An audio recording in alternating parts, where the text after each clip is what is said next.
सोचिए, अगर कोई आपसे कहे कि आपकी जिंदगी जिस दिशा में जा रही है, उसका फैसला आज से 5 साल बाद नहीं बल्कि आज सुबह आपके उठने के ठीक बाद हो चुका था। और सबसे अजीब बात यह है कि आपको इसका एहसास तक नहीं हुआ। आप वही कर रहे हैं जो आप रोज करते हैं, लेकिन हर दिन आप या तो थोड़ा बेहतर बन रहे हैं या थोड़ा खराब। और यह फैसला इतनी चुपचाप हो रहा है कि आपको सुनाई भी नहीं दे रहा। यही डरावनी सच्चाई इस किताब के पहले ही पन्ने में छुपी है, और एक बार इसे समझ लेने के बाद आप अपनी रोजमर्रा की जिंदगी को पहले जैसा कभी नहीं देख पाएंगे। ये कहानी बड़े सपनों से शुरू नहीं होती, बल्कि उन बहुत छोटी आदतों से शुरू होती है जिन्हें हम बेकार समझकर नजरअंदाज कर देते हैं। लेखक धीरे धीरे ये राज खोलते हैं कि असल में जिंदगी किसी एक दिन नहीं बदलती, बल्कि उन छोटे पलों में बदलती है जब कोई देख नहीं रहा होता। जब आप थके होने के बावजूद किताब खोलते हैं या थककर मोबाइल उठा लेते हैं, वही पल आपकी दिशा तय करता है। फर्क इतना छोटा होता है कि उस वक्त कुछ महसूस नहीं होता, लेकिन समय के साथ वही फर्क खाई बन जाता है। लेखक बताते हैं कि लोग अक्सर अपनी नाकामी का कारण किस्मत, हालात या मोटिवेशन की कमी को मानते हैं, जबकि असली वजह कहीं और छुपी होती है। असल समस्या यह नहीं है कि आपके लक्ष्य गलत हैं, समस्या यह है कि आपका सिस्टम गलत है। आप बार बार वही आदतें दोहराते हैं जो आपको वहीं रखती हैं जहां आप हैं।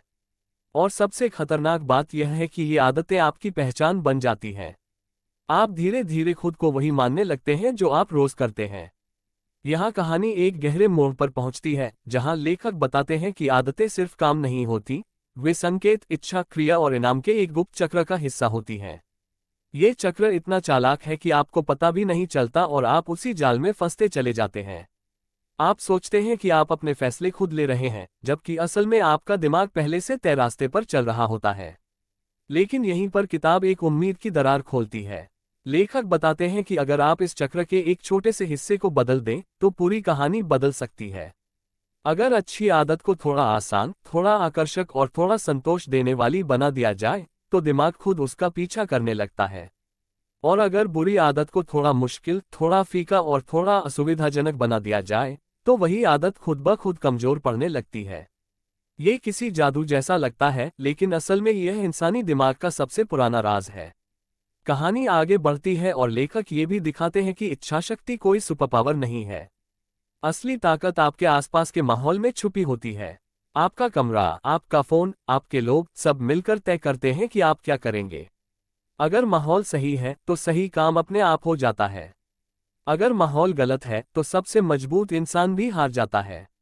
इसलिए असली समझदारी खुद को बदलने में नहीं, बल्कि अपने माहौल को बदलने में है। फिर एक ऐसा सच सामने आता है जो अक्सर लोगों को निराश कर देता है। आदतों का असर तुरंत दिखाई नहीं देता। आप मेहनत करते रहते हैं, लेकिन नतीजा नहीं दिखता, और यहीं पर ज्यादातर लोग हार मान लेते हैं। लेखक इसे बर्फ के नीचे छुपी उस रेखा से तुलना करते हैं जहां तक पहुंचने से पहले कुछ भी दिखाई नहीं देता, लेकिन एक बार सीमा पार होते ही सब कुछ बदल जाता है। जो लोग सफल दिखते हैं, वे असल में उसी अदृश्य दौर से गुजर चुके होते हैं जहां बाकी लोग रुक जाते हैं। किताब के आखिरी हिस्से में कहानी यह सिखाती है कि परफेक्ट होना जरूरी नहीं है।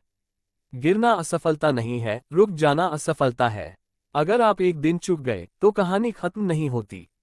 असली खतरा तब होता है जब आप खुद को वही इंसान मान लेते हैं जो हार मान चुका है। लेकिन अगर आप अगला छोटा कदम उठा लेते हैं, तो कहानी फिर से आपके पक्ष में मुड़ सकती है। आखिर में किताब एक शांत लेकिन गहरी बात कहकर खत्म होती है। आपकी जिंदगी आपकी आदतों का जोड़ है। कोई बड़ा रहस्य नहीं, कोई शॉर्टकट नहीं, बस वही छोटे फैसले जो आप तब लेते हैं जब कोई नहीं देख रहा होता। और यही छोटे फैसले तय करते हैं कि कुछ साल बाद लोग आपकी कहानी को सफलता की मिसाल के रूप में सुनाएंगे या एक अधूरी कोशिश के रूप में।